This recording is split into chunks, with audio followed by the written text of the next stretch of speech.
ಎಲ್ರಿಗೂ ನಮಸ್ಕಾರ.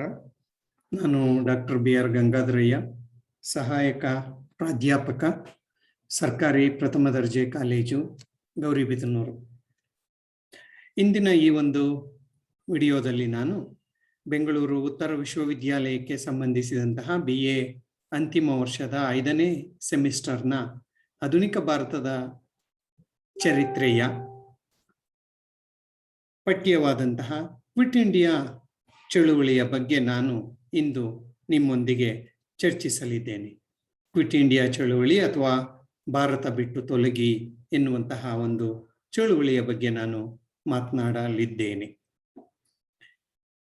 ವಿದ್ಯಾರ್ಥಿಗಳೇ, ಈಗಾಗಲೇ ನಿಮಗೆಲ್ಲ ತಿಳಿದಿದೆ, ಗಾಂಧೀಜಿಯವರ ಒಂದು ನೇತೃತ್ವದಲ್ಲಿ 1919ರಿಂದ ಅಹಿಂಸಾತ್ಮಕ, ಅಸಹಕಾರ, ಕಾನೂನುಭಂಗ ಚಳುವಳಿಗಳು ನಡೆದವು.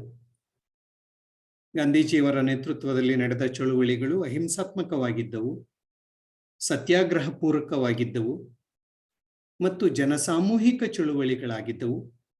ಸಮಾಜದ ಎಲ್ಲ ವರ್ಗದ ಜನ ಈ ಒಂದು ಚಳುವಳಿಯಲ್ಲಿ ಭಾಗವಹಿಸುವಂತೆ ಆಯಿತು ಮತ್ತು ಜನರಿಗೆ ಚಳುವಳಿಯಲ್ಲಿ ಭಾಗವಹಿಸಿ ಬಂಧನಕ್ಕೆ ಒಳಪಡುವಂತಹ ಒಂದು ಭೀತಿ ಇಲ್ಲದೆ ಸಹಸ್ರಾರು ಸಂಖ್ಯೆಯಲ್ಲಿ ಗಾಂಧೀಜಿಯ ಕರೆಗೆ ಒಗ್ಗಟ್ಟು ಚಳುವಳಿಗೆ ಭಾಗವಹಿಸಲಾರಂಭಿಸಿದ್ದರು. ಈ ಒಂದು ಪರಿಸ್ಥಿತಿಯಲ್ಲಿ 1939ರಲ್ಲಿ ದ್ವಿತೀಯ ಮಹಾಯುದ್ಧ ಎನ್ನುವುದು ಆರಂಭವಾಯಿತು. ಇದೀಗಾಗಲೇ ನಿಮಗೆ ತಿಳಿದಿದೆ ಮತ್ತು ದ್ವಿತೀಯ ಮಹಾಯುದ್ಧ ನಂತರ ಆದಂತಹ ಒಂದು ಬೆಳವಣಿಗೆಗಳೇನು ಎನ್ನುವುದನ್ನು ನಾವು ಹಿಂದಿನ ಒಂದು ವಿಡಿಯೋದಲ್ಲಿ ನಾವು ಮಾತನಾಡಿದ್ದೇವೆ. 1942ರಲ್ಲಿ ಬ್ರಿಟಿಷರ ವಿರುದ್ಧ ನಡೆದಂತಹ ಒಂದು ನಿರ್ಣಾಯಕ ಹೋರಾಟವನ್ನೇ ನಾವು ಭಾರತ ಬಿಟ್ಟು ತೊಲಗಿ ಅಥವಾ ಕ್ವಿಟ್ ಇಂಡಿಯಾ ಚಳುವಳಿ ಅಂತ ನಾವು ಕರಿತೇವೆ. ಭಾರತದಲ್ಲಿ ನಡೆದ ಕಟ್ಟಕಡೆಯ ಜನಸಾಮೂಹಿಕ ಚಳುವಳಿ ಮಹಾತ್ಮ ಗಾಂಧೀಜಿಯವರ ನೇತೃತ್ವದಲ್ಲಿ ನಡೆದಂತಹ ನಿರ್ಣಾಯಕ ಮತ್ತು ಕಟ್ಟಕಡೆಯ ಒಂದು ಹೋರಾಟವಾಗಿದೆ. ಎಲ್ಲೋ ಒಂದ್ ಕಡೆ ಜಪಾನಿಯರು ಭಾರತದ ಮೇಲೆ ದಾಳಿ ಮಾಡ್ತಾರೆ ಎನ್ನುವಂತಹ ಒಂದು ಭಯ, ಆತಂಕದಿಂದ ನಾವು ಬ್ರಿಟಿಷರು ಭಾರತವನ್ನು ಬಿಟ್ಟು ತೊಲಗಿ ನಾವು ಭಾರತವನ್ನು ರಕ್ಷಣೆ ಮಾಡಿಕೊಳ್ತೇವೆ ಎನ್ನುವಂತಹ ಒಂದು ಕೂಗನ್ನು ಗಾಂಧೀಜಿಯವರು ಕೊಟ್ಟರು. ಹೀಗಾಗಿ ಬ್ರಿಟಿಷರೇ ಭಾರತ ಬಿಟ್ಟು ತೊಲಗಿ ಎನ್ನುವಂತಹ ಒಂದು ಹೊಸ ಚಳುವಳಿ ಎನ್ನುವುದು 1942ರಲ್ಲಿ ಆರಂಭವಾಯಿತು. ಅಂದ್ರೆ ಎಲ್ಲಿಯವರೆಗೆ ಬ್ರಿಟಿಷರು ಭಾರತದಲ್ಲಿ ಇರುವರೋ ಅಲ್ಲಿಯ ತನಕ ಜಪಾನಿಯರ ಆಕ್ರಮಣದ ಭೀತಿ ನಮ್ಮ ಮೇಲೆ ಇದ್ದೇ ಇರುತ್ತೆ, ಜಪಾನಿಯರ ಆಕ್ರಮಣದ ಸಾಧ್ಯತೆ ಎನ್ನುವುದಿರುತ್ತೆ. ಹಾಗಾಗಿ ಬ್ರಿಟಿಷರು ಭಾರತೀಯರಿಗೆ ಅಧಿಕಾರವನ್ನು ಹಸ್ತಾಂತರ ಮಾಡಿ ಭಾರತದಿಂದ ಕಾಲ್ತೆಗೆದರೆ ಜಪಾನಿಯರು ಭಾರತದ ಮೇಲೆ ದಾಳಿ ಮಾಡೋದಿಲ್ಲ ಎನ್ನುವುದು ನಮ್ಮ ನಂಬಿಕೆಯಾಗಿತ್ತು. ಹಾಗಾಗಿ ನಾವು ಬ್ರಿಟಿಷರೇ ಭಾರತವನ್ನು ಬಿಟ್ಟು ತೊಲಗಿ ಎನ್ನುವಂತಹ ಒಂದು ಹೋರಾಟಕ್ಕೆ ಸಜ್ಜಾದವು. ಯಾವಾಗ ಬ್ರಿಟಿಷರು ಭಾರತೀಯರ ಗಾಂಧೀಜಿಯವರ ಒಂದು ಮಾತುಗಳನ್ನು ಕೂಗನ್ನು ಕೇಳಲಿಲ್ಲ, ಆಗ ಬೇರೆ ದಾರಿ ಇಲ್ಲದೆ ಗಾಂಧೀಜಿಯವರು ಒಂದು ಹೊಸ ಹೋರಾಟಕ್ಕೆ ಮುಂದಾದ್ರು. ಅದನ್ನೇ ನಾವು ಕ್ವಿಟ್ ಇಂಡಿಯಾ ಚಳುವಳಿ ಅಂತ ನಾವು ಕರಿತೇವೆ. 1942ರ ಒಂದು ವಾರ್ಧಾದಲ್ಲಿ ನಡೆದಂತಹ ಕಾಂಗ್ರೆಸ್ ಕಾರ್ಯಕಾರಿ ಸಮಿತಿಯಲ್ಲಿ ಈ ಒಂದು ಭಾರತ ಬಿಟ್ಟು ತೊಲಗಿ ಎನ್ನುವಂತಹ ನಿರ್ಣಯವನ್ನು, ಗಾಂಧೀಜಿಯವರ ಈ ಒಂದು ನಿರ್ಣಯವನ್ನು ಅಂಗೀಕರಿಸಲಾಗಿತ್ತು. ಇವತ್ತಿಗಾಗಲೇ ಬ್ರಿಟಿಷರು ಮಾಡಿದಂತಹ ಒಂದು ಪ್ರಯತ್ನಗಳು ವಿಫಲವಾಗಿದ್ದು ಮತ್ತು ಬ್ರಿಟಿಷರಿಂದ ಯಾವುದೇ ರೀತಿಯ ಒಂದು ಗಾಂಧೀಜಿಯವರ ಒಂದು ಬೇಡಿಕೆಗೆ ಪ್ರತಿಕ್ರಿಯೆ ಸಿಗದಿದ್ದಾಗ 1942 ಆಗಸ್ಟ್ 7 ಮತ್ತು 8ರಂದು ಬಾಂಬೆಯಲ್ಲಿ ಅಖಿಲ ಭಾರತ ಕಾಂಗ್ರೆಸ್ನ ಕಾರ್ಯಕಾರಿಣಿ ಸಭೆಯು ನಡೆಯಿತು. ಆ ಒಂದು ಸಭೆಯಲ್ಲಿ ಕಾಂಗ್ರೆಸ್ಸಿನ ಎಲ್ಲ ರಾಷ್ಟ್ರ ನಾಯಕರು ಭಾಗವಹಿಸಿದ್ರು. ಮೌಲಾನಾ ಅಬುಲ್ ಕಲಾಂ ಆಜಾದ್ ಅವರ ಅಧ್ಯಕ್ಷತೆಯಲ್ಲಿ ಇದು ನಡೆಯಿತು. ಆಗಸ್ಟ್ 8ರಂದು ಜವಾಹರ್ಲಾಲ್ ನೆಹರೂರವರು ಕ್ವಿಟ್ ಇಂಡಿಯಾ ಒಂದು ನಿರ್ಣಯವನ್ನು ಅಂಗೀಕರಿಸಿದರು, ನಿರ್ಣಯವನ್ನು ಮುಂದೆ ಇಟ್ಟರು, ಮಂಡಿಸಿದರು. ಅದನ್ನು ಸಭೆ ಒಕ್ಕೊರಲಿನಿಂದ ಒಪ್ಪಿಕೊಳ್ತು. ಆ ಸಂದರ್ಭದಲ್ಲಿ ಮಾತನಾಡಿದಂತಹ ಗಾಂಧೀಜಿಯವರು ಭಾರತದ ಸ್ವಾತಂತ್ರ್ಯಕ್ಕಾಗಿ ನಾನು ಇನ್ನಷ್ಟು ಕಾಲ ಕಾಯಲಾರೆ, ಕಾಲಹರಣ ಮಾಡಿದರೆ ದೇವರು ನನ್ನನ್ನು ಕ್ಷಮಿಸಲಾರ. ಇದು ನನ್ನ ಜೀವನದ ಅಂತಿಮವಾದ ಹೋರಾಟ. ನೀವೆಲ್ಲರೂ ಈ ಹೋರಾಟದಲ್ಲಿ ಭಾಗವಹಿಸಬೇಕು. ಹೋರಾಟದಲ್ಲಿ ಭಾರತವನ್ನು ಬ್ರಿಟಿಷರ ದಾಸ್ಯದಿಂದ ಬಿಡುಗಡೆಗೊಳಿಸಬೇಕು. ಇಲ್ಲವೇ ಈ ಹೋರಾಟದಲ್ಲಿ ಹುತಾತ್ಮರಾಗಬೇಕು. ಮಾಡು ಇಲ್ಲವೇ ಮಡಿ, do or die. We should liberate India from the British or we should die in the process. ಹಾಗಾಗಿ ಡೂ ಆರ್ ಡೈ ಅಥವಾ ಮಾಡು ಇಲ್ಲವೇ ಮಡಿ ಎನ್ನುವಂತಹ ಒಂದು ಕರೆಯನ್ನು ಕೊಟ್ಟರು. ಇದರ ಪರಿಣಾಮವಾಗಿ ಆರಂಭವಾದಂತಹ ಒಂದು ಜನಸಾಮೂಹಿಕ ಚಳುವಳಿಯೇ ಕ್ವಿಟ್ ಇಂಡಿಯಾ ಚಳುವಳಿ. ಈ ಒಂದು ಕ್ವಿಟ್ ಇಂಡಿಯಾ ಚಳುವಳಿ ಎನ್ನುವುದು 1942ರಲ್ಲಿ ಆರಂಭವಾಗೋಕೆ ಕಾರಣಗಳೇನು ಅಂತ ನಾವು ನೋಡ್ತಾ ಹೋದ್ರೆ, ಮೊದಲನೆಯದಾಗಿ 1940ರಲ್ಲಿ ಬ್ರಿಟಿಷರು ವೈಸರಾಯ್ ಲಾರ್ಡ್ ಲಿನ್ಲಿತ್ಗೋ ಮೂಲಕ ಭಾರತೀಯರಿಗೆ ನೀಡಲು ಪ್ರಯತ್ನಿಸಿದಂತಹ ಆಗಸ್ಟ್ ಕೊಡುಗೆಯ ವಿಫಲತೆ. ಭಾರತೀಯರು ಆಗಸ್ಟ್ ಕೊಡುಗೆಯನ್ನು ಒಪ್ಪಲಿಲ್ಲ. ಹಾಗಾಗಿ ಮುಂದಿನ ಹೋರಾಟಕ್ಕೆ ಸಜ್ಜರಾದರು. ಅದೇ ಕ್ವಿಟ್ ಇಂಡಿಯಾ ಚಳುವಳಿ. ಮತ್ತು 1942ರಲ್ಲಿ ಬ್ರಿಟಿಷರು ಭಾರತೀಯರ ಸಹಕಾರವನ್ನು ಪಡೆಯುವ ಸಲುವಾಗಿ ಸರ್ ಸ್ಟಾಫರ್ಡ್ ಕ್ರಿಪ್ಸ್ ಎನ್ನುವವನ ನೇತೃತ್ವದಲ್ಲಿ ಒಂದು ನಿಯೋಗವನ್ನು ಭಾರತಕ್ಕೆ ಕಳುಹಿಸಿದರು. ಆ ನಿಯೋಗ ಭಾರತೀಯರೊಂದಿಗೆ ಚರ್ಚೆಯನ್ನು ಮಾಡಿ ಕೆಲವು ಪ್ರಸ್ತಾವನೆಗಳನ್ನು ಅದು ಭಾರತೀಯರಿಗೆ ಕೊಡ್ತು. ಆದರೆ ಭಾರತೀಯರು ಆ ಪ್ರಸ್ತಾವನೆಗಳನ್ನು ಸಾರಾಸಗಟಾಗಿ ತಿರಸ್ಕರಿಸಿದರು. ಹಾಗಾಗಿ ಮುಂದೆ ಹೋರಾಟಕ್ಕೆ ದಾರಿ ಮಾಡಿಕೊಡ್ತು. ಇನ್ನೊಂದು ಸರ್ ಸ್ಟಾಫರ್ಡ್ ಕ್ರಿಪ್ಸ್ ಆಯೋಗದ ವಿಫಲತೆಯ ನಂತರ ಸರ್ಕಾರ ಏನನ್ನೂ ಮಾಡಲಿಲ್ಲ. ಭಾರತೀಯರಿಗೆ ಹೆಚ್ಚಿನ ಅಧಿಕಾರವನ್ನು ಕೊಡುವುದಾಗ್ಲಿ ಅಥವಾ ಭಾರತೀಯರ ಜೊತೆಗೆ ಚರ್ಚೆ ಮಾಡುವುದಾಗ್ಲಿ ಯಾವುದನ್ನೂ ಸಹ ಮಾಡಲಿಲ್ಲ. ಹಾಗಾಗಿ ಸರ್ಕಾರ ಒಂದು ರೀತಿ ನಿರ್ಲಿಪ್ತವಾಗಿತ್ತು, ನಿರ್ಲಕ್ಷ್ಯದಿಂದ ಕೂಡಿತ್ತು. ಹಾಗಾಗಿ ಕಾಂಗ್ರೆಸ್ ಬ್ರಿಟಿಷರ ವಿರುದ್ಧ ಹೋರಾಡೋಕೆ ಮುಂದೆ ಬಂತು. ಇನ್ನೊಂದು, ಈ ಒಂದು ಚಳುವಳಿ ಆರಂಭವಾಗೋಕೆ ತುಂಬಾ ಪ್ರಮುಖವಾದಂತಹ ಒಂದು ಕಾರಣ ಅಂದ್ರೆ ಜಪಾನಿಯರ ಆಕ್ರಮಣದ ಭಯ. ದ್ವಿತೀಯ ಮಹಾಯುದ್ಧದಲ್ಲಿ ಜಪಾನ್ ಇಟಲಿ ಮತ್ತು ಜರ್ಮನಿಯೊಂದಿಗೆ ಸೇರಿಕೊಂಡು ಈ ಒಂದು ಪ್ರಜಾಪ್ರಭುತ್ವ ಶಕ್ತಿಗಳ ವಿರುದ್ಧ ಹೋರಾಟ ಮಾಡ್ತಾ ಇತ್ತು. ಪೂರ್ವದ ಭಾಗದಿಂದ ಜಪಾನ್ ಬ್ರಿಟಿಷರ ಹಲವಾರು ಪ್ರದೇಶಗಳ ಮೇಲೆ ಆಕ್ರಮಣ ಮಾಡಿ ಹಲವಾರು ಪ್ರದೇಶಗಳನ್ನು ವಶಪಡಿಸಿಕೊಂಡು ಭಾರತದ ಕಡೆಗೆ ಧಾವಿಸ್ತಾ ಇತ್ತು. ಯಾವುದು? ಜಪಾನ್. ಮಲಯ, ಸಿಂಗಾಪುರ, ಇಂಡೋನೇಷಿಯಾ, ಬರ್ಮಾ ಮುಂತಾದ ಪ್ರದೇಶಗಳನ್ನೆಲ್ಲ ವಶಪಡಿಸಿಕೊಂಡು ಜಪಾನ್, ಈವನ್ ಅಂಡಮಾನ್ ನಿಕೋಬಾರ್ ದ್ವೀಪಗಳನ್ನೆಲ್ಲ ವಶಪಡಿಸಿಕೊಂಡು ಜಪಾನ್ ಭಾರತವನ್ನು ಆಕ್ರಮಿಸುವಂತಹ ಒಂದು ಹುನ್ನಾರದಲ್ಲಿತ್ತು. ಆಗ ಭಾರತೀಯರಿಗೆ, ಅದರಲ್ಲಿಯೂ ಮಹಾತ್ಮ ಗಾಂಧೀಜಿಯವರು ಈ ಜಪಾನಿನ ಆಕ್ರಮಣವನ್ನು ಹೇಗಾದರೂ ತಡೆಯಬೇಕು. ಏಕೆಂದ್ರೆ ಜಪಾನಿಯರ ಆಳ್ವಿಕೆ ಬ್ರಿಟಿಷ್ ಆಳ್ವಿಕೆಗಿಂತ ತುಂಬಾ ಕ್ರೂರವಾಗಿರುತ್ತೆ. ಜಪಾನಿಯರ ಆಕ್ರಮಣವೇನಾದ್ರೂ ಆದ್ರೆ, ನಾವು ಜಪಾನಿಯರ ದಾಳಿಗೆ ತುತ್ತಾದ್ರೆ, ಅವರ ಆಡಳಿತಕ್ಕೆ ಗುರಿಯಾದ್ರೆ ಬಾಣಲಿಯಿಂದ ಬೆಂಕಿಗೆ ಬಿದ್ದ ರೀತಿ ಆಗುತ್ತೆ. ಹಾಗಾಗಿ ಜಪಾನಿಯರ ಆಕ್ರಮಣದ ಭಯ ನಾವು ಒಂದು ಹೊಸ ಚಳುವಳಿಯನ್ನು ಆರಂಭ ಮಾಡೋಕೆ ದಾರಿ ಮಾಡಿಕೊಡ್ತು. ಯಾಕೆಂದ್ರೆ ಎಲ್ಲಿಯವರೆಗೆ ಬ್ರಿಟಿಷರು ಭಾರತದಲ್ಲಿ ಇರ್ತಾರೋ ಅಲ್ಲಿಯವರೆಗೆ ಜಪಾನಿಯರು ಭಾರತದ ಮೇಲೆ ದಾಳಿ ಮಾಡುವ ಸಾಧ್ಯತೆ ಹೆಚ್ಚಿರುತ್ತೆ. ಬ್ರಿಟಿಷರೇ ಭಾರತವನ್ನು ಬಿಟ್ಟು ಹೋದ್ರೆ ಜಪಾನಿಯರು ಭಾರತದ ಮೇಲೆ ದಾಳಿ ಮಾಡುವುದಿಲ್ಲ ಎನ್ನುವುದು ಗಾಂಧೀಜಿಯವರ ಒಂದು ನಂಬಿಕೆ ಮತ್ತು ಎಣಿಕೆ. ಹಾಗಾಗಿ ಜಪಾನಿಯರ ಆಕ್ರಮಣದ ಭಯ ಬ್ರಿಟಿಷರೇ ಭಾರತವನ್ನು ಬಿಟ್ಟು ತೊಲಗಿ ಎನ್ನುವ ಚಳುವಳಿ ಮಾಡೋಕೆ ದಾರಿ ಮಾಡಿಕೊಡ್ತು. ಮತ್ತೊಂದು, ಭಾರತೀಯರ ಸ್ಥಿತಿಗತಿ. ಭಾರತದಲ್ಲಿ ನಿರುದ್ಯೋಗ ಅನ್ನುವುದು ಹೆಚ್ಚಾಗ್ತಾ ಇತ್ತು, ಬೆಲೆಗಳೆಲ್ಲ ಗಗನಕ್ಕೇರ್ತಾ ಇತ್ತು. ಹಾಗಾಗಿ ಪರಿಸ್ಥಿತಿಯ ಒಂದು ಗಂಭೀರತೆಯನ್ನು ಅರಿತಂತಹ ಮಹಾತ್ಮ ಗಾಂಧೀಜಿಯವರು ಆದಷ್ಟು ಬೇಗ ಬ್ರಿಟಿಷರ ಆಳ್ವಿಕೆಯನ್ನು ಕೊನೆಗಾಣಿಸಬೇಕು ಅಂತ ಹೇಳಿಬಿಟ್ಟು ಒಂದು ಹೊಸ ಚಳುವಳಿಗೆ ದಾರಿ ಮಾಡಿಕೊಟ್ರು. ಅದೇ ಕ್ವಿಟ್ ಇಂಡಿಯಾ ಚಳುವಳಿ. ಆಮೇಲೆ ಮತ್ತೊಂದು ಕಾರಣ ಏನಂದ್ರೆ ಬ್ರಿಟಿಷರ ಈ ಒಂದು ಜನಾಂಗೀಯ ನೀತಿ. ಯಾವಾಗ ಜಪಾನ್ ಪೂರ್ವದ ಕಡೆಯಿಂದ ಹಲವಾರು ಬ್ರಿಟಿಷ್ ಪ್ರದೇಶಗಳನ್ನು ವಶಪಡಿಸಿಕೊಳ್ತು, ಆಗ ಬ್ರಿಟಿಷರು ತಮ್ಮ ಬಿಳಿಯ ಜನರು ಭಾರತಕ್ಕೆ ಸುರಕ್ಷಿತವಾಗಿ ಬರೋಕೆ ಎಲ್ಲಾ ರೀತಿಯ ಅನುಕೂಲಗಳನ್ನು ಮಾಡಿಕೊಡ್ತು. ಆದರೆ ಭಾರತೀಯರಿಗೆ ಯಾವುದೇ ಅನುಕೂಲಗಳನ್ನು ಮಾಡಿಕೊಡ್ಲಿಲ್ಲ. ನೋಡಿ, ಇದು ಒಂದು ರೀತಿ ಜನಾಂಗೀಯ ಭೇದ ಭಾವ. ಸೊ ಇದು ಸಹ ಭಾರತೀಯರ ಮೇಲೆ ಪ್ರಭಾವ ಬೀರಿತ್ತು. ಹಾಗಾಗಿ ಬ್ರಿಟಿಷರ ವಿರುದ್ಧ ಹೋರಾಡೋಕೆ ಗಾಂಧೀಜಿ ಮುಂದೆ ಬಂದರು.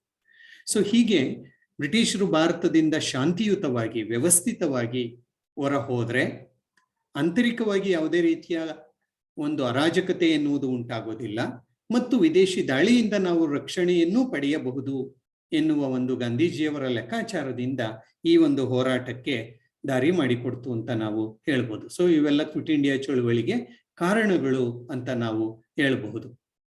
ಅಲ್ಲದೆ ಗಾಂಧೀಜಿಯವರು ಯಾವುದೇ ರೀತಿಯ ಒಂದು ಅಹಿಂಸಾತ್ಮಕ ಚಳುವಳಿಯನ್ನು ನಡೆಸೋಕೆ ಭಾರತೀಯರಿಗೆಲ್ಲರಿಗೂ ಅಧಿಕಾರವಿದೆ ಎನ್ನುವಂತಹ ಒಂದು ಮಾತನ್ನು ಸಹ ಅವರು ಹೇಳಿದ್ರು. ಈ ಒಂದು ವಿಚಾರಗಳನ್ನು ತಮ್ಮ ಹರಿಜನ ಪತ್ರಿಕೆಯಲ್ಲಿಯೂ ಸಹ ಅವರು ಪ್ರಕಟಣೆ ಮಾಡಿದ್ರು.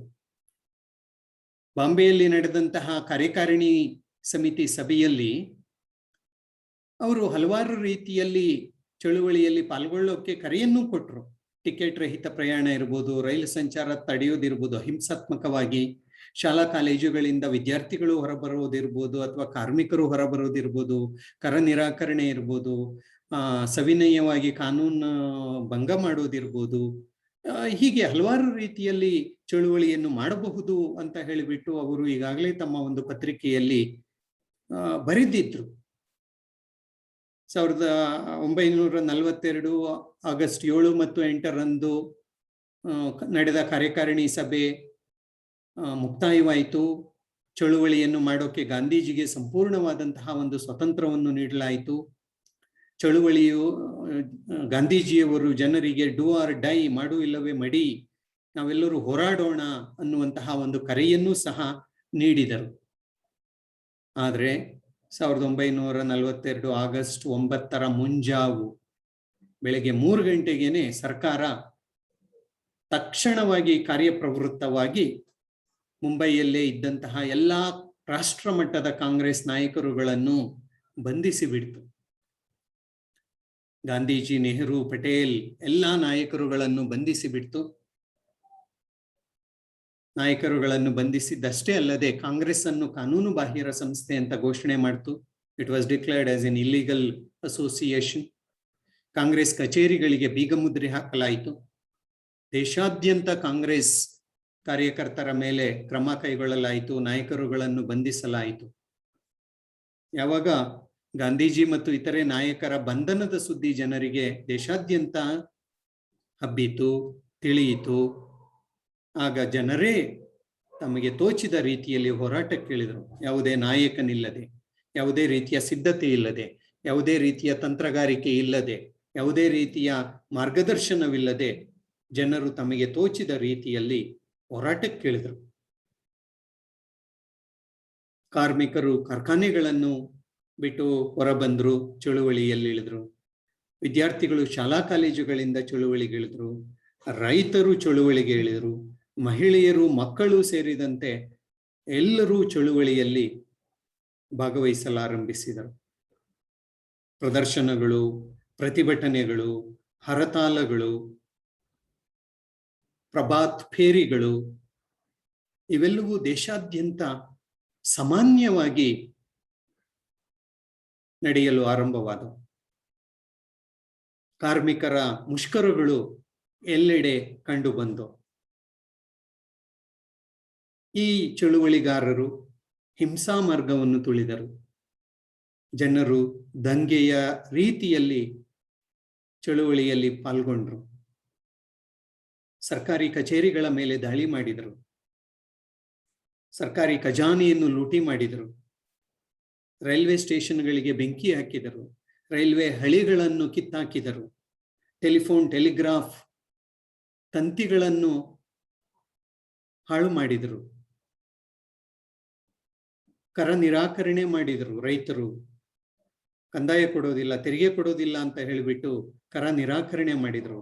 ಸಾರ್ವಜನಿಕ ಕಟ್ಟಡಗಳಿಗೆ ಹಾನಿ ಮಾಡಿದರು. ವಿದೇಶಿ ವಸ್ತುಗಳನ್ನು ಬಹಿಷ್ಕಾರ ಮಾಡಿದರು. ಹೀಗೆ ಜನರು ತಮಗೆ ತೋಚಿದ ರೀತಿಯಲ್ಲಿ ಸರ್ಕಾರದ ಮೇಲೆ ತಮ್ಮ ಸಿಟ್ಟನ್ನು ತೋರಿಸಲು ಆರಂಭ ಮಾಡಿದರು.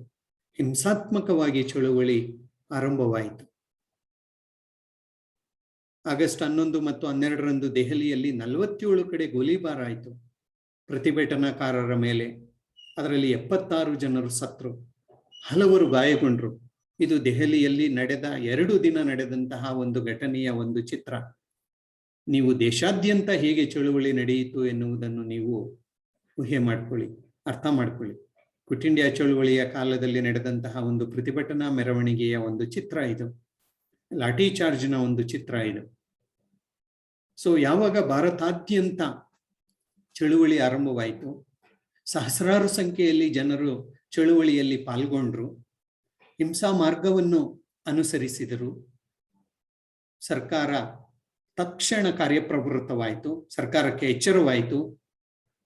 ಇದು ಹೀಗೆ ಬಿಟ್ಟರೆ ದೊಡ್ಡ ಚಳುವಳಿಯಾಗುತ್ತೆ ಅಂತ ಹೇಳಿಬಿಟ್ಟು ಸರ್ಕಾರ ಕಾರ್ಯಪ್ರವೃತ್ತವಾಯಿತು. ಚಳುವಳಿಯನ್ನು ಹತ್ತಿಕ್ಕಲು ಲಾಠಿ ಚಾರ್ಜ್ ಮಾಡ್ತು, ಗೋಲಿಬಾರ್ ಮಾಡ್ತು, ಸಾವಿರಾರು ಜನರನ್ನು ಬಂಧಿಸಿತು. ನೋಡಿ, ಮೊದಲ ಸರ್ಕಾರಿ ದಾಖಲೆಗಳ ಪ್ರಕಾರ ಚಳುವಳಿ ಆರಂಭವಾದ ಮೊದಲ ವಾರದಲ್ಲಿಯೇ 250 ರೈಲ್ವೆ ನಿಲ್ದಾಣಗಳಿಗೆ ಬೆಂಕಿ ಹಾಕಲಾಯಿತು, 500 ಅಂಚೆ ಕಚೇರಿಗಳಿಗೆ ಬೆಂಕಿ ಹಾಕಲಾಯಿತು, 150 ಪೊಲೀಸ್ ಠಾಣೆಗಳಿಗೆ ಬೆಂಕಿ ಹಾಕಲಾಯಿತು. 1943 ಹೊತ್ತಿಗೆ ಇದರ ಸಂಖ್ಯೆ ಹೆಚ್ಚಾಯಿತು.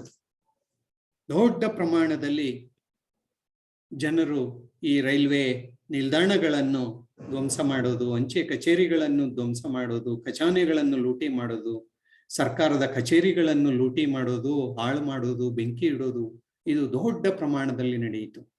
ಸುಮಾರು 664 ಕಡೆ ಬಾಂಬ್ ದಾಳಿ ಎನ್ನುವುದು ಆಯಿತು ಸರ್ಕಾರದ ವಿರುದ್ಧವಾಗಿ.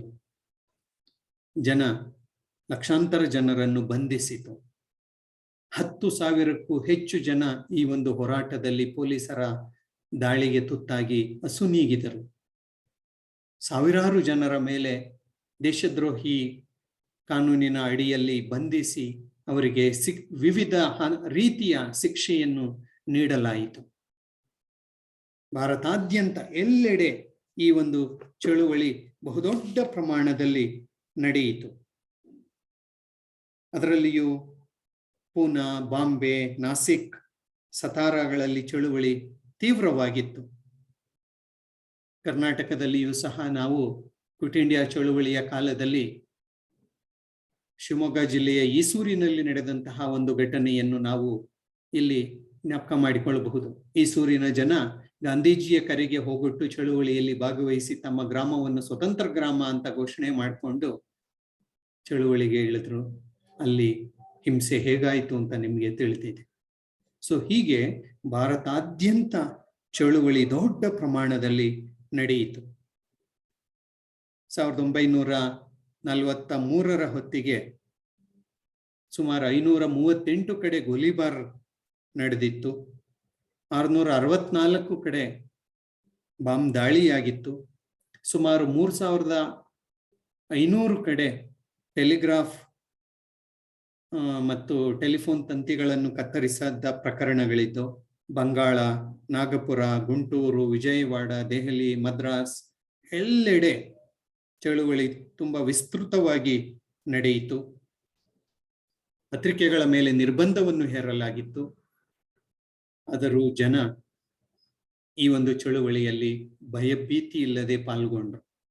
ಹಲವಾರು ನಾಯಕರು, ಅದರಲ್ಲಿಯೂ ಪ್ರಮುಖವಾಗಿ ಜಯಪ್ರಕಾಶ್ ನಾರಾಯಣ್ ಇರ್ಬೋದು, ಸುಚೇತಾ ಕೃಪಲಾನಿ ಅವರು ಇರ್ಬೋದು, ರಾಮ್ ಮನೋಹರ್ ಲೋಹಿಯಾ ಅವರೆಲ್ಲ ಇರ್ಬೋದು, ಅರುಣ್ ಅಸಫ್ ಅಲಿ ಇರ್ಬೋದು, ಬಹುತೇಕ ಸಮಾಜವಾದಿ ಚಿಂತಕರು ಇವರೆಲ್ಲ ಭೂಗತರಾಗಿ ಬ್ರಿಟಿಷರ ಬಂಧನದಿಂದ ತಪ್ಪಿಸಿಕೊಂಡು ಭೂಗತರಾಗಿ ಜನರಿಗೆ ಪ್ರೇರೇಪಣೆಯನ್ನು ನೀಡುತ್ತಾ ಈ ಒಂದು ಚಳುವಳಿಯಲ್ಲಿ ಭಾಗವಹಿಸಿದ್ದು ಬಹುದೊಡ್ಡ ಒಂದು ವಿಚಾರ. ಒಂದು ರೀತಿ ಗೆರಿಲ್ಲಾ ಮಾದರಿಯ ಹೋರಾಟವನ್ನು ಜನರು ಸರ್ಕಾರದ ವಿರುದ್ಧ ಮಾಡಿದರು. ಹಲವಾರು ಸಂಘಟನೆಗಳು ಚಳುವಳಿಯಲ್ಲಿ ಪಾಲ್ಗೊಂಡು, ಹಲವರು ಉದ್ಯಮಿಗಳು ರಹಸ್ಯವಾಗಿ ಚಳುವಳಿಗಾರರಿಗೆ ಬೆಂಬಲ ನೀಡಿದರು, ಹಣಕಾಸಿನ ಸಹಾಯವನ್ನು ಸಹ ಮಾಡಿದರು. ಅಲ್ಲದೆ ಭಾರತದ ಹಲವೆಡೆ, ಅದರಲ್ಲಿಯೂ ಉತ್ತರ ಪ್ರದೇಶ, ಬಿಹಾರ, ಬಂಗಾಳ, ಮಹಾರಾಷ್ಟ್ರ ಮತ್ತು ಒರಿಸ್ಸಾಗಳಲ್ಲಿ ರೈತರ ಬೆಂಬಲದೊಂದಿಗೆ ಜನರು ತಾತ್ಕಾಲಿಕ ಸರ್ಕಾರಗಳನ್ನು ಅಥವಾ ಈ ಒಂದು ಪ್ರತಿ ಸರ್ಕಾರಗಳನ್ನು, ಪ್ಯಾರಲಲ್ ಗವರ್ಮೆಂಟ್ಗಳನ್ನು ಸ್ಥಾಪನೆ ಮಾಡಿಕೊಂಡ್ರು. ಹೀಗೆ ಜನ ತಮಗೆ ತೋಚಿದ ರೀತಿಯಲ್ಲಿ ಚಳುವಳಿಯಲ್ಲಿ ಭಾಗವಹಿಸಿದ್ರು. ಆದರೆ ಸರ್ಕಾರ ಪೊಲೀಸರನ್ನು ಮಿಲಿಟರಿಯನ್ನು ಬಳಸಿಕೊಂಡು ಚಳುವಳಿಯನ್ನು ಹತ್ತಿಕ್ಕಿತು. 1942 ಆಗಸ್ಟ್ 9ರಂದು ಆರಂಭವಾದ ಚಳುವಳಿಯನ್ನು 1943 ಜನವರಿಯ ಹೊತ್ತಿಗೆ ಅಥವಾ ಮುಂದಿನ ಒಂದು ವರ್ಷದ ಒಳಗಡೆ ಚಳುವಳಿಯನ್ನು ಸಂಪೂರ್ಣವಾಗಿ ಸರ್ಕಾರ ಹತ್ತಿಕ್ಕಿತು, ದಮನ ಮಾಡಿತು. ಅಂದ್ರೆ ಈ ಒಂದು ಕ್ವಿಟ್ ಇಂಡಿಯಾ ಚಳುವಳಿ ವಿಫಲವಾಯಿತು. ಈ ಚಳುವಳಿ ಏನಕ್ಕೆ ವಿಫಲವಾಯಿತು, ಅದಕ್ಕೆ ಕಾರಣಗಳೇನು ಅಂತ ನಾವು ನೋಡ್ತಾ ಹೋದರೆ, ಒಂದು ಯಾವುದೇ ನಾಯಕರಿಲ್ಲದ ಚಳುವಳಿ, there were no leaders to guide the mass. ಎರಡನೇದಾಗಿ ಇದು ಒಂದು ಹಿಂಸಾತ್ಮಕ ಚಳುವಳಿಯಾಗಿತ್ತು. ಗಾಂಧೀಜಿಯವರ ಮಾತಿನಂತೆ ಇದು ಹಿಂಸಾತ್ಮಕ ಚಳುವಳಿಯಾಗಿರಲಿಲ್ಲ. ಜನರು ಹಿಂಸಾ ಮಾರ್ಗವನ್ನು ಅನುಸರಿಸಿದರು. ಹಾಗಾಗಿ ಸರ್ಕಾರ ಯಾವುದೇ ರೀತಿಯ ಒಂದು without any second thought it crushed the movement with iron hand. ಆಮೇಲೆ ಸೈನ್ಯ, ಪೊಲೀಸರು, ಅಧಿಕಾರಿಗಳು ಸರ್ಕಾರಕ್ಕೆ ನಿಷ್ಠರಾಗಿದ್ರು. ಅವರು ಚಳುವಳಿಯಲ್ಲಿ ಭಾಗವಹಿಸಲಿಲ್ಲ. ಜಮೀನುದಾರರು, ಭೂಮಾಲೀಕರು, ಹಲವಾರು ಬಹುತೇಕ ದೇಶೀಯ ಸಂಸ್ಥಾನಗಳು, ಉದ್ಯಮಿಗಳು, ಶ್ರೀಮಂತರು ಸರ್ಕಾರಕ್ಕೆ ನಿಷ್ಠಾವಂತರಾಗಿದ್ರು. ಅವರು ಚಳುವಳಿಯಲ್ಲಿ ಭಾಗವಹಿಸಲಿಲ್ಲ. ಹಾಗಾಗಿ ಇದು ವಿಫಲವಾಯಿತು. ಕಮ್ಯುನಿಸ್ಟರು, ಭಾರತದಲ್ಲಿದ್ದಂತಹ ಕಮ್ಯುನಿಸ್ಟರು ಸರ್ಕಾರಕ್ಕೆ ಬೆಂಬಲ ಕೊಟ್ಟರು. ಯಾಕೆಂದ್ರೆ ಇಂಗ್ಲಿಷರು ರಷ್ಯಾದೊಂದಿಗೆ ದ್ವಿತೀಯ ಮಹಾಯುದ್ಧದಲ್ಲಿ ಪಾಲ್ಗೊಂಡಿದ್ದಾರೆ ಅಂತ. ಮುಸ್ಲಿಂ ಲೀಗ್ ಚಳುವಳಿಯಿಂದ ದೂರವಿತ್ತು. ಮುಸ್ಲಿಂ ಲೀಗ್ ಭಾಗವಹಿಸಲಿಲ್ಲ ಚಳುವಳಿಯಲ್ಲಿ. ಬ್ರಿಟಿಷರೇ ಭಾರತ ಬಿಟ್ಟು ಹೋಗಿ, ಆದ್ರೆ ಮೊದಲು ವಿಭಜನೆ ಮಾಡಿ ಆಮೇಲೆ ಹೋಗಿ ಅಂತ ಮುಸ್ಲಿಂ ಲೀಗ್ ಹೇಳಿ. ಹಿಂದೂ ಮಹಾಸಭಾ ಚಳುವಳಿಯಲ್ಲಿ ಭಾಗವಹಿಸಲಿಲ್ಲ. ಅಂಬೇಡ್ಕರ್ ನೇತೃತ್ವದ ದಲಿತ ಸಮುದಾಯ ಚಳುವಳಿಯಲ್ಲಿ ಭಾಗವಹಿಸಲಿಲ್ಲ. ಸಿಖ್ ಸಮುದಾಯ ಚಳುವಳಿಯಲ್ಲಿ ಭಾಗವಹಿಸಲಿಲ್ಲ.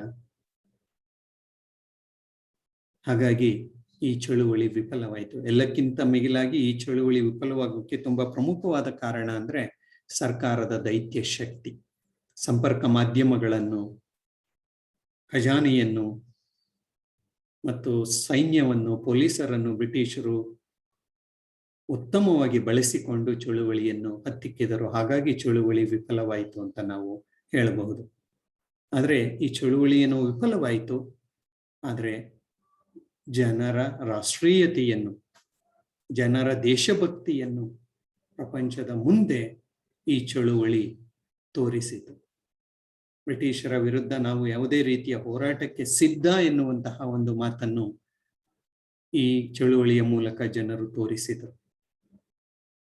ಹಾಗಾಗಿ 1857 ನಂತರ ನಡೆದಂತಹ ಒಂದು ಪ್ರಮುಖವಾದಂತಹ ದೊಡ್ಡ ಪ್ರಮಾಣದ ಒಂದು ಹಿಂಸಾತ್ಮಕವಾದ ಒಂದು ಚಳುವಳಿ ಅಂದ್ರೆ ಈ ಆಗಸ್ಟ್ ಕ್ರಾಂತಿ ಅಥವಾ ಕ್ವಿಟ್ ಇಂಡಿಯಾ ಚಳುವಳಿ ಅಂತ ನಾವು ಹೇಳ್ಬೋದು. ಹಾಗಾಗಿ ಬ್ರಿಟಿಷರಿಗೆ ಭಾರತೀಯರ ಹೋರಾಟದ ಒಂದು ಮಟ್ಟ ಅರ್ಥವಾಯಿತು.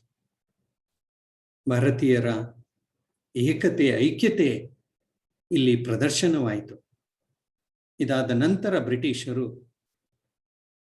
ಆಡಳಿತ ವರ್ಗಾವಣೆ, ಸಂವಿಧಾನ ರಚನೆ, ಈ ಒಂದು ಕಾರ್ಯಗಳಲ್ಲಿ ತಮ್ಮನ್ನು ತಾವು ಶೀಘ್ರವಾಗಿ ತೊಡಗಿಸಿಕೊಂಡು ಯುದ್ಧಾನಂತರ ಆದಂತಹ ಹಲವಾರು ಬೆಳವಣಿಗೆಗಳು ಭಾರತೀಯರಿಗೆ 1947ರಲ್ಲಿ ಸ್ವಾತಂತ್ರ್ಯ ಲಭಿಸುವಂತೆ ಮಾಡಿತು ಎನ್ನುವುದನ್ನು ನಾವು ಇಲ್ಲಿ ಗಮನ ಹರಿಸಬೇಕಾಗುತ್ತೆ.